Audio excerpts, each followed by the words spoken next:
Seorang gadis berjalan sendirian mengenakan gaun pengantin, berjalan melintasi puncak gunung menuju Wuthering Heights. Tak ada tamu, tak ada ucapan selamat, yang ada hanya suara angin liar yang berdesir di telinganya. Di lehernya melingkar kalung berlian mahal, kamar pengantin bak putri yang serasi dengan warna kulitnya, bahkan bintik-bintik di kulitnya pun digambar dengan begitu teliti. Itulah seluruh kasih sayang yang diberikan oleh suami barunya. Yang menikahinya adalah pemilik baru Wuthering Heights, seorang pria dengan latar belakang terhormat, berperilaku lembut dan anggun bernama Linton. Namun di dalam hatinya, ia justru menyimpan sosok pria lain. Inilah film adaptasi karya sastra dunia yang paling dinanti pada tahun 2026, memikul harapan besar dari para pecinta buku. Namun begitu dirilis, justru memicu kontroversi besar. Para kritikus melontarkan kritik tajam. Mereka menilai film ini telah mengubah tragedi epik tentang perbedaan kelas dan jiwa menjadi sekadar tontonan dangkal. Adegan-adegan berani yang berlebihan sepenuhnya menenggelamkan inti spiritual dari karya aslinya. Dan inilah film yang kita bahas hari ini berjudul Wuthering Heights. Di awal cerita, tepat di bawah tiang gantungan, kerumunan berdiri mematung dengan tatapan dingin penuh rasa ingin tahu. Tali di leher sang terpidana ditarik semakin kencang. Sementara ia berusaha memberontak dengan sisa tenaga yang hampir habis. Kain kasar menyumpal mulut dan hidungnya, membungkam setiap jeritan yang tak sempat keluar. Perlahan gerakannya melemah, hingga akhirnya benar-benar berhenti. Tubuh itu tergantung kaku, dan napasnya pun lenyap untuk selamanya. Para pemain akrobat terus mempertontonkan sandiwara riuh, sementara para wanita tua duduk melingkar, mengobrol santai tentang kematian yang baru saja terjadi. Di tengah kekacauan itu, Tuan Earnshaw justru membawa pulang seorang anak laki-laki kecil yang tubuhnya kotor penuh debu. Para pelayan berbisik-bisik di belakang, nada mereka dipenuhi keluhan. Bertambah satu mulut berarti bertambah pula beban pengeluaran. Bisik-bisik kecil itu tanpa sengaja terdengar oleh Catherine, gadis yang sejak kecil dimanjakan namun menyimpan sisi liar dalam dirinya. Ia diam-diam menyelinap ke dalam kamar, lalu membungkuk untuk melihat lebih jelas sosok anak laki-laki asing tersebut. Namun tiba-tiba sebuah tangan menariknya masuk ke bawah tempat tidur. Ia terperosok ke dalam sepasang mata yang bulat dan terang, menyiratkan kewaspadaan dan sedikit keras kepala, seperti anak binatang liar yang baru lahir di padang tandus. Di sisi lain, Tuan Earnshaw perlahan-lahan membuka suara dan menjelaskan dengan nada tenang. Jika aku tidak membawanya pulang, anak itu cepat atau lambat pasti akan mati kelaparan di jalanan. Namun dari seluruh anggota keluarga, hanya Catherine yang benar-benar merasa bahagia atas kedatangan anak asing itu. Ia menggenggam tangan si anak dan berlari menuju ayahnya. Bersikeras ingin memberinya nama milik kakaknya yang telah meninggal bernama Heathcliff. Dan sejak saat itu ia tahu ia tidak lagi sendirian, dan akhirnya ada seseorang yang bisa menemaninya berlari, bermain di padang liar, berbagi tawa, dan juga segala rahasia di hatinya. I shall be very, very kind. Unless you're bad. And I shall pinch you. Ia berbicara padanya dengan nada yang sedikit manja sekaligus mengancam, namun di balik tatapannya tersimpan kelembutan yang tak bisa disembunyikan. Wanita ini adalah pelayan pribadi Catherine bernama Nellie, sekaligus satu-satunya teman bermainnya. Wanita yang tampak penurut ini sebenarnya menyimpan sisi bangsawan yang tak banyak diketahui orang. Ayahnya adalah seorang ningrat, dan ia sendiri adalah anak di luar nikah, sehingga status itu membuatnya selalu dibayangi rasa rendah diri.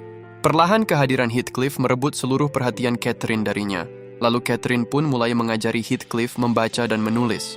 Melihatnya yang selalu diam dan tak kunjung banyak bicara, sisi manja seorang gadis dalam diri Catherine pun tak bisa lagi ditahan untuk muncul. Call you a dunce. And if you do, I'll throw you out the window and let the birds back in your eyes! I'm not doing it anymore! I don't want to read! Seketika Catherine tertegun dan tak menyangka, teman yang dengan sepenuh hati ia terima justru berbicara padanya dengan sikap seperti itu. Namun meski begitu, ia tetap memilih untuk mendekat dan meminta maaf. Do you want to try again?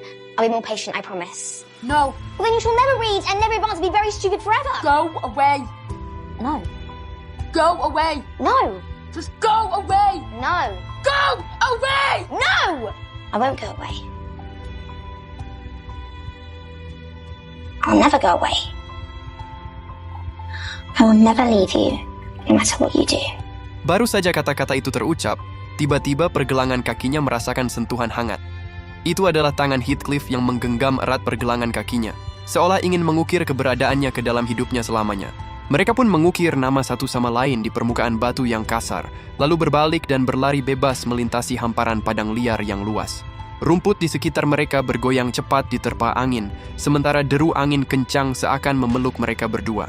Perasaan antara Catherine dan Heathcliff bagaikan api yang tiba-tiba menyala di tengah padang liar yang panas dan tak terjinakkan. Dialah orang yang pertama mengulurkan tangannya, membawa gairah yang begitu alami, lalu menariknya keluar dari lumpur bayang-bayang kelam dan perlahan membawanya masuk ke dalam dunianya. Di suatu sore yang dingin di padang liar, mereka terjebak dalam hujan deras. Catherine menggenggam erat tangannya dengan kehangatan yang begitu dekat, itu terasa lebih nyata daripada api perapian, menjadi satu-satunya pelindung dari dinginnya dunia. Namun tanpa sadar mereka melewatkan hari ulang tahun ayahnya, sehingga Tuan Earnshaw pun menjadi murka. Meskipun Heathcliff menanggung semua kesalahan dan mengatakan bahwa dialah yang menahan Catherine hingga terlambat pulang, Tuan Earnshaw sama sekali tidak mau mendengarkan penjelasannya. Seketika suasana menjadi memanas saat ia menatapnya dengan amarah yang sulit dibendung. Dengan suara bergetar namun penuh tekanan, ia memaksanya untuk berhenti gemetar, seolah-olah ketakutan yang muncul itu justru melukai harga dirinya. Ia bersikeras bahwa semua yang terjadi bukanlah kesalahan siapapun, mengingatkan bagaimana selama ini ia telah memberinya makan, pakaian, bahkan menyelamatkannya dari kemiskinan dan keputusasaan. Dalam keyakinannya yang keliru, ia merasa sebagai pria paling baik di dunia, namun justru dari sanalah sisi gelapnya muncul. Ketika ketakutan itu tak juga reda, emosinya meledak, mengancam akan memberi alasan nyata untuk ditakuti. Di tengah kekacauan, ia memerintahkan Nellie untuk membawa wanita itu pergi, sementara teriakan penolakan dan perlawanan pecah menciptakan momen penuh ketegangan yang sulit dilupakan. Malam itu Catherine melihat punggung Heathcliff dipenuhi luka bekas yang tak merata, satu demi satu terukir di tubuhnya, dan yang lebih dalam lagi adalah di hatinya. Lalu diam-diam luka itu menanamkan kebencian yang semakin dalam, kebencian pada kekerasan sang ayah dan ketidakadilan pada dunia. Seandainya dulu ia sudah pasti merencanakan balas dendam. Namun, kehadiran Catherine adalah satu-satunya kelemahannya, membuatnya rela menahan semua amarah, menyembunyikan setiap sisi tajam dan liarnya. I couldn't see him earlier. But this hurts me. Don't you understand, Heathcliff? This hurts me. I will take this and more every day if it spares you. What can I do? Nothing. Just stay with me. Heathcliff hanyalah seorang pendatang dengan status rendah. Menurut aturan dunia, ia seharusnya menjaga jarak dari seorang putri pemilik Wuthering Heights. Ia seharusnya menghormatinya dari jauh, namun Catherine tidak mau. Dengan sikap yang nyaris obsesif dan penuh rasa memiliki, ia justru perlahan semakin dekat, dan Catherine menikmati kehadiran yang hangat sekaligus liar. Di sisinya kebahagiaan itu terasa begitu murni tanpa kepura-puraan. Karena hanya bersama Heathcliff, ia tak perlu berhati-hati, tak perlu takut akan amarah dan kekerasan ayahnya. Suatu hari, Wuthering Heights yang terlihat dari kejauhan akhirnya terjual, dan penghuni baru kakak beradik dari keluarga Lytton pun datang. Mereka sangat kaya raya, membangun kekayaan dari industri tekstil, dan dikenal sebagai bangsawan muda yang terpandang. Catherine berdiri di tempat tinggi menatap ke arah manor itu. Matanya dipenuhi khayalan khas seorang gadis muda. Dia pasti sangat kaya, kurasa dia akan jatuh cinta padaku. Dari belakang, suara Heathcliff terdengar dingin, nada yang menyimpan sedikit kecemburuan yang tak mudah disadari. I suppose you shall fall in love with... Catherine tidak menyadari perubahan perasaannya, ia hanya larut dalam khayalannya sendiri. Punya banyak uang pasti menyenangkan, kalau kamu kaya, aku bisa tinggal di rumah besar dan memperlakukan para pelayan dengan semena-mena. Lalu Heathcliff memandang wajah yang polos. Namun sedikit dipenuhi kesombongan itu membuat matanya penuh emosi yang rumit dan bergejolak.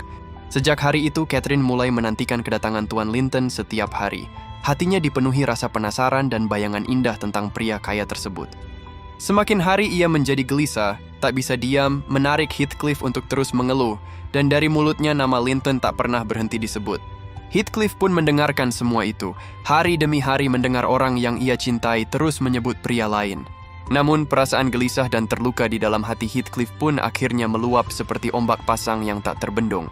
Ia yang tak mampu lagi menahan diri langsung mengangkat Catherine ke atas pohon yang tinggi, dan Catherine yang panik hampir menangis terus berteriak ke arah Heathcliff yang berdiri di bawah pohon. Sejak dulu ia memang manja dan tak tahan jika diperlakukan tidak adil. Bahkan balas dendamnya selalu datang cepat dan tajam. Malam itu, Heathcliff yang duduk di tempat tidur tiba-tiba merasa ada yang tidak beres. Saat ia membuka selimut, terlihat jelas beberapa telur yang telah ia duduki hingga lengket di atas spray. Ia langsung paham, itu adalah ulah Catherine sebagai bentuk balas dendamnya. Keesokan paginya, Heathcliff dengan marah mencari Catherine untuk menuntut penjelasan. Namun Catherine justru menatapnya dengan ekspresi penuh tantangan sekaligus provokatif. Tiba-tiba, dari luar terdengar keributan, dan ternyata ayah mereka telah kembali lalu pergi berjudi ke pasar. Kehidupan di Wuthering Heights kini tak lagi setenang dulu. Di tengah musim dingin yang menggigit, kayu bakar pun bahkan harus dihemat. Tuan Earnshaw yang kehilangan kendali telah menghabiskan hampir seluruh harta keluarga, hingga kebutuhan hidup dasar pun menjadi sulit dipenuhi. Saat itu hati Catherine dipenuhi kecemasan dan rasa tak berdaya. Dalam pemahamannya yang masih lugu, ia berkata bahwa hanya keluarga Linton yang kaya dan berkuasa itu yang bisa menyelamatkannya dari kemiskinan dan dingin yang menyiksa ini. Lalu dengan keberanian yang ia kumpulkan, ia akhirnya mengatakan pada Heathcliff bahwa dirinya ingin pergi mencari Tuan Linton. Mendengar hal itu, ia tak lagi mampu menahan amarah dan ketakutannya. Ia tiba-tiba mengangkat kursi di sampingnya dan langsung membantingnya. Dengan mata yang memerah dan suaranya nyaris berubah menjadi permohonan putus asa, ia memohon pada Catherine agar tidak pergi mencari Linton. Sebenarnya, setiap malam, Catherine selalu terbangun dari tidurnya. Bayangan yang terus menghantuinya adalah luka-luka di punggung Heathcliff yang bersilang, yang tak akan pernah benar-benar hilang dari ingatannya. Dan ia juga tahu, cinta Heathcliff itu canggung dan penuh obsesi, namun juga lebih panas, lebih tulus daripada perasaan manapun di dunia ini. Tetapi keinginannya akan kehidupan yang aman dan layak tetap membuat hatinya goyah. Hingga pada suatu hari, Catherine yang tak mampu menahan rasa penasaran dan hasrat dalam dirinya, diam-diam pergi seorang diri ke seberang. Dengan hati-hati, ia memanjat tembok dan mengintip ke dalam, dan di sana ia melihat dunia yang sama sekali berbeda. 3 pelayan pria berdiri dengan hormat menunggu perintah, dan seorang gadis berpakaian sutra sedang membacakan kisah Romeo and Juliet dengan suara lembut. Setiap gerak-geriknya memancarkan keanggunan khas kalangan atas, sementara kakaknya bernama Tuan Linton duduk mendengarkan dengan penuh perhatian. Tatapannya hangat dan penuh kelembutan. Itu adalah dunia yang sepenuhnya berbeda dari Wuthering Heights. Bukan tempat yang kasar dan rapuh, melainkan kehidupan yang selama ini diam-diam ia impikan. Namun tiba-tiba, Isabella tanpa sengaja mengangkat kepala dan melihat Catherine di atas tembok, lalu menjerit ketakutan. Seketika Catherine terkejut, kehilangan keseimbangan, dan jatuh dengan keras dari atas tembok, hingga pergelangan kakinya kembali terluka. Tuan Linton segera membuka pintu, dan di hadapannya berdirilah Catherine dalam keadaan berantakan dan memprihatinkan. Malam itu, Catherine mengirim sepucuk surat ke rumah. Ia mengatakan bahwa dirinya terluka dan untuk sementara tinggal di rumah keluarga Linton. Ia juga sempat bercerita tentang hidangan teh sore mereka, coklat yang manis dan kue yang lembut. Kelezatan yang belum pernah ia rasakan sebelumnya. Heathcliff berniat pergi ke Thrushcross Grange untuk menjemputnya, tetapi dihentikan oleh Tuan Earnshaw. Ia diingatkan, kamu hanyalah seorang pelayan. Ingatlah pada posisimu. Ini satu-satunya kesempatan baginya. Jangan sampai kamu menghancurkannya. Pada akhirnya, Heathcliff pun menghentikan langkahnya. Ia takut kalau dirinya benar-benar akan menghancurkan Catherine. Dan 6 minggu kemudian saat Catherine kembali ke Wuthering Heights, ia sudah bukan lagi gadis liar yang dulu bebas tertawa. Ia mengenakan gaun rendah seperti seorang bangsawan, rambut panjangnya ditata rapi, bahkan cara bicaranya pun menjadi lebih lambat dan lembut. Namun Heathcliff hanya menatapnya dengan dingin. Di matanya tak ada sedikit pun kebahagiaan, yang ada hanyalah keterasingan, seolah-olah ia sedang melihat orang asing. Catherine tahu, mungkin ia marah karena kepergiannya, karena ia telah terpesona oleh kemewahan dan kepantasan hidup di Thrushcross Grange. Meski begitu, Catherine tetap melangkah maju mendekatinya, mencoba bersikap ramah dan sedikit memohon. You're angry because I was gone for so long. It could not be helped. I'm not angry, Kathy, I'm busy. Right, you came to see me, lo, here we are, so you have. Why don't you go and bother one of the other servants? Heathcliff. For God's sake. Listen! I tell you I have work to do. I cannot endlessly indulge every last wretched whim of yours. We're not children anymore, Kathy. Surely you understand that now. I cannot play with you. As though I could crave your company. After so many weeks with Edgar and Isabella. Carry on with your work. Namun Catherine tahu, sikap dingin Heathcliff bukanlah karena benar-benar membencinya. melainkan berasal dari rasa rendah diri dan ketakutan yang tertanam begitu dalam. Ia lebih memahami daripada siapapun bahwa Thrushcross Grange ibarat jebakan lembut yang perlahan-lahan menelan Catherine, menariknya sedikit demi sedikit ke dalam dunia yang gemerlap. Sementara dirinya hanyalah rumput liar yang tumbuh di lumpur, penuh debu dan kasar. Sedangkan Catherine terus ditarik oleh kehangatan semu itu, melayang semakin tinggi menuju dunia yang indah di permukaan. Jarak di antara mereka pun semakin melebar, hingga akhirnya menjadi begitu jauh, terlalu jauh untuk bisa dijangkau lagi. Malam itu, Catherine gelisah dan tak bisa tidur. Saat itulah ia samar-samar melihat bayangan seorang pelayan wanita yang tergesa-gesa pergi. Rasa penasarannya langsung terusik. Ia diam-diam bangkit dan mengikuti sosok itu hingga ke lantai 2 kandang kuda. Dari balik papan kayu tipis, ia mencoba mengintip dan ingin mengetahui rahasia apa yang disembunyikan pelayan yang biasanya tampak penurut itu. Namun yang ia lihat, justru pelayan wanita itu sedang bersama seorang pelayan pria. Mereka berdua sedang berbuat hal yang tak pantas. Ketika Catherine hampir tak mampu menahan diri untuk berteriak, tiba-tiba sebuah tangan besar menutup mulut dan matanya. Hingga suara di bawah benar-benar menghilang, barulah tangan itu perlahan melepaskannya. No. Malam itu bagaikan sebuah kunci yang tiba-tiba membuka hasrat dalam diri seorang gadis, hasrat yang bahkan belum pernah ia sadari sebelumnya. Ia bersembunyi dengan panik di balik batu yang dingin, tak berani mengeluarkan suara, dan hanya bisa membiarkan perasaan asing yang bergelora itu menguasai dirinya. Tiba-tiba Heathcliff muncul di hadapannya, dan Catherine pun seketika membeku. Dengan gugup ia menarik kembali tangannya, bersama rasa malu yang bercampur perasaan tersinggung pun seketika meluap dalam hatinya. Kathy. Kath, it's Go nothing. away! Go away! It's Leave me nothing. alone! Oh God, I will die! Don't die, it's not worth dying over. How dare you laugh at me, you devil! This is your doing! How is it my doing? Do not. Do not. Let go of my hand. Never. I have you now. I can follow you like a dog to the end of the world. Pada saat itu, Catherine hampir saja melepaskan semua pertahanannya dan tenggelam dalam kelembutan Heathcliff. Namun pada akhirnya, ia memaksa dirinya untuk tegar, lalu berbalik dan pergi. Ia tahu, Heathcliff akan tetap berdiri di sana untuk menunggunya tanpa bergerak, tapi ia tidak punya keberanian untuk menoleh. Ia takut, sekali saja ia menoleh, ia akan benar-benar tenggelam dalam perasaan itu. Ia takut cinta ini pada akhirnya hanya akan menjadi beban baginya. Ketika kembali, Tuan Lytton datang berkunjung dan tanpa basa-basi langsung melamar Catherine dan ia menerimanya. Namun saat Nellie bertanya apakah kau mencintainya, Catherine pun runtuh. Ia sadar, dirinya telah membuat kesalahan. I love him. Not because he's handsome, Nelly, but because he's more myself than I am. Whatever our souls are made of, his and mine are the same. Do not sigh at me. I know you think I'm a selfish wretch. If I marry Mr. Linton, I could aid Heathcliff to rise.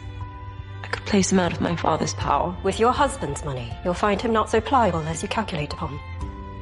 Why did I ask you? What would you know about it? You've never loved anyone in your whole life. No one has ever loved you. Seketika ucapan itu menusuk hati Nellie. Pada saat itu, Nellie dengan sudut matanya melihat Heathcliff yang baru saja kembali, dan ia sengaja meninggikan suaranya dan berkata, Say you love Edgar Linton, you have accepted his proposal. It is done, Cathy. I do not know what it is you want from me. Reassurance. Compassion. Some kindness. You must know, Nelly, you. It would degrade me to marry Heathcliff. We would be beggars. So he shall never know how I love him. Heathcliff dengan jelas mendengar setiap kata yang diucapkan Catherine. Rasa sakit itu begitu dalam hingga hampir membuatnya tak mampu berdiri. Ia tahu, di antara mereka semuanya telah benar-benar berakhir. Cinta yang selama ini ia jaga dengan hati-hati, yang ia anggap sebagai sesuatu yang paling berharga, itu pada akhirnya tetap hancur, dihancurkan oleh belenggu dunia, oleh harga dirinya, dan oleh ketakutannya sendiri. Kini ia hanya bisa membawa luka yang meresap hingga ke tulang, tenggelam sendirian dalam kegelapan tanpa ujung, tanpa harapan untuk bangkit kembali. Ia tak berani menanyakannya, karena ia takut mendengar jawaban yang lebih kejam, dan dalam gelap malam, ia menunggang kuda dan meninggalkan Wuthering Heights untuk selamanya. Keesokan paginya, Catherine dipenuhi penyesalan. Ia tidak tidur semalaman dan berniat membatalkan pertunangannya. Namun seorang pelayan menghentikannya dan memberitahu bahwa Heathcliff telah pergi dari rumah itu sejak malam sebelumnya. Dan sejak saat itu, Catherine terus menantikan kepulangannya. Namun waktu telah berlalu setahun penuh dan ia tak pernah muncul lagi. Pertunangan itu pun tak lagi bisa dibatalkan, dan akhirnya pada suatu hari Catherine mengenakan gaun pengantin putihnya, melepaskan segalanya, dan melangkah menuju pernikahan. God, how I love you. Kehidupan setelah menikah ternyata benar-benar seperti yang diharapkan orang-orang, terasa tenang, setenang permukaan danau tanpa riak. Isabella sangat menyukai Catherine dengan tulus, sementara cinta Tuan Lytton begitu dalam dan penuh perhatian, bahkan hampir terkesan berlebihan. Ia memanjakan Catherine hingga menjadi putri sejati di dalam rumah itu. Segala hal indah di dunia seakan ingin ia persembahkan sekaligus di hadapannya. Yang paling menyentuh adalah kamar tidur, yang ia siapkan khusus untuk Catherine. Seluruh ruangan dicat dengan warna merah muda yang lembut, warna yang menurut Lytton adalah warna kulit Catherine. Di matanya, Catherine adalah harta yang rapuh, sesuatu yang paling layak untuk dilindungi di dunia ini. Ia menyelimutinya dengan seluruh kelembutan yang ia miliki. Namun hanya Catherine yang tahu, hatinya telah lama menjadi tandus. Di dalamnya tersembunyi seseorang, tersembunyi cinta yang tak pernah padam, namun tak pernah berani diungkapkan. Jiwanya seolah-olah masih tertinggal pada malam saat ia bersembunyi di balik batu, tertinggal pada hangatnya telapak tangan Heathcliff. Ketentraman yang tampak di permukaan hanyalah baju zirah yang ia kenakan untuk menutupi hati yang telah dipenuhi luka, menutupi kerinduan dan keterikatan pada Heathcliff yang tertanam hingga ke tulang, yang takkan pernah bisa ia ucapkan. Namun, malam itu saat ia kembali ke kamarnya untuk beristirahat, ia duduk di tempat tidur dan menemukan telur-telur yang telah dihancurkan di atasnya. Itu adalah cara balas dendam yang hanya ia pahami, dan ia langsung tahu bahwa orang itu telah kembali. Saat fajar mulai menyingsing, ia berlari keluar dan menembus kabut pagi yang masih menggantung. Di antara samar cahaya dan dingin udara, akhirnya ia menangkap sosok yang begitu ia kenal. Di tengah hembusan angin liar di dataran Wuthering Heights, cinta yang dulu penuh luka akhirnya menemukan kedamaian. Setelah sekian lama terpisah oleh ego, dendam, dan takdir, Catherine dan Heathcliff tak lagi saling menyakiti, melainkan saling merelakan. Dalam versi ini, bukan kematian yang memisahkan mereka, tetapi keberanian untuk melepaskan masa lalu.